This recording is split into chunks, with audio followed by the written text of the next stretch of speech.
Republicans are finding it increasingly difficult to hide their plans to cut Social Security, Medicaid, Medicare, and the likes. You're out here asking questions. What is the question? All of your questions. This is a mailing from the American. This is Donald Trump. Trump. We all campaigned on protecting seniors' Social Security. You can't lie about it. See, yeah, this is your political agenda. You know what? We don't care. That's Donald Trump. That's Donald Trump's mailing. No, you're not media. That's Donald Trump's mailing.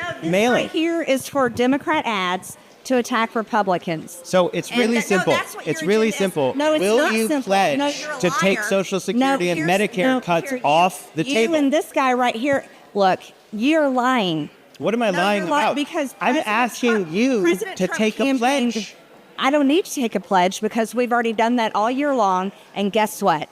The sad story for you is the American people elected Trump, his agenda, and Republicans to lead the country because you guys suck so bad. So I'm just wondering if you want to take a pledge to not cut Social Security and Medicare. Do something about this overspending that's going on in Washington, D.C. and start to get responsible. And by the way, it doesn't have to be just the discretionary spending. We can get at some of the mandatory spending also. I mean, like food stamps, some of those things, that's mandatory spending. You know, I think some of the benefits that are paid in regards to the work requirements, I mean, some of that is under the heading of mandatory spending. We can deal with some of that, too. One last question. Go ahead. Entitlements ever be on your plate?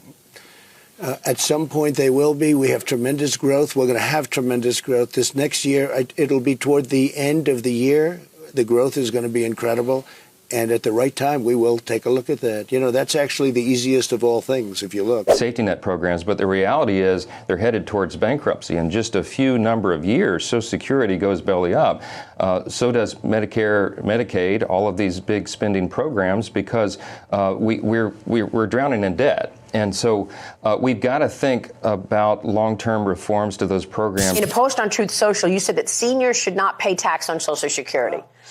And of course, this made big news, but the Committee for a Responsible Budget says that will mean increasing deficits by $1.6 to $1.8 trillion. Because we can cut other costs. There's so much waste in our government. So that's what I want to ask. Where do you get the revenue to offset that? Because it's also apparently going to advance the insolvency date of Social Security's retirement trust fund by over a year. Well, you know, one of the things good about that is that's when people will make a deal. You know that.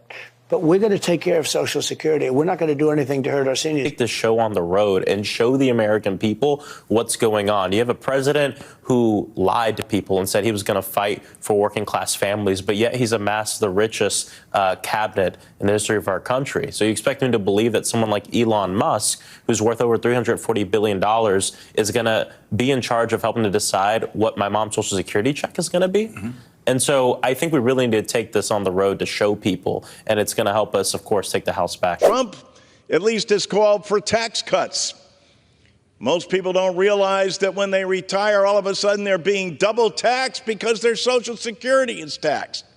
That's a good idea, but President Trump doesn't pay for that.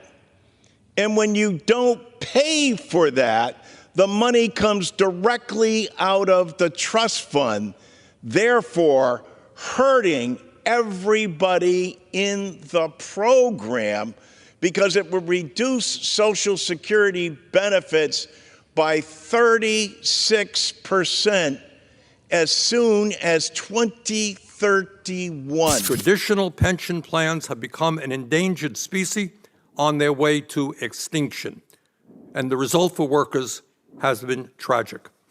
In 1983, 31% of American workers were at risk of not being able to maintain their standard of living in old age. In 2020, that number rose to 51%.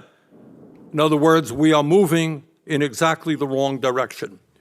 All right, that's the problem. What do we do to address that crisis? First, at a time when far too many seniors are living in poverty and many have nothing in the bank for retirement, we must expand Social Security, not cut Social Security, as many of my colleagues in Congress would have us do. And we must make Social Security solvent for the next 75 years, so it'll be there for our kids and our grandchildren. Legislation that I have introduced, along with 9 co-sponsors, accomplishes those goals. According to the Social Security Administration, the legislation that I've introduced would make Social Security solvent for 75 years and increase benefits by $2,400 a year for seniors who need them.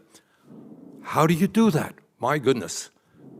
How do you do that? Well, at a time of massive income and wealth inequality, we have the radical idea that maybe the people on top should start paying their fair share of taxes.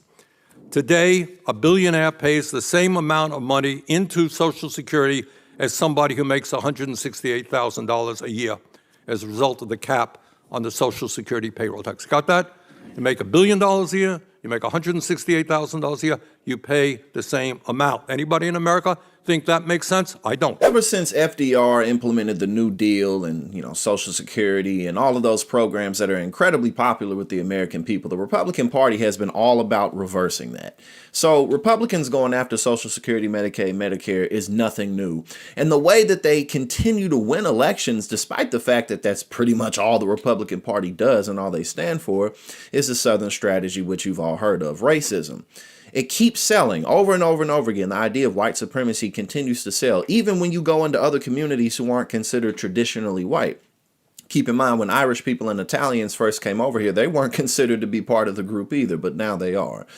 But the fact that white supremacy continues to sell the way that it does just means that the Democrats have to get better at, one, messaging and selling the wins that they do accomplish, but also we got to get more serious about real reform in the healthcare system, real reform in education, how much things cost, credit debt, all of those types of things really need to be addressed more firmly by the Democratic Party, because the reality is that white supremacy is going to continue to sell. Otherwise, these people wouldn't vote for Republicans, at least certainly not in the numbers that they do, because again, Social Security, Medicare, Medicaid are incredibly popular programs. But every time Republicans try to reverse it, the voters are like, no, don't touch my Social Security, don't touch my Medicare. You're supposed to take it away from the black people and the Latino people, but not from me. So again, the only way to really beat this is Democrats have to deliver better. Otherwise, white supremacy is just going to continue to win.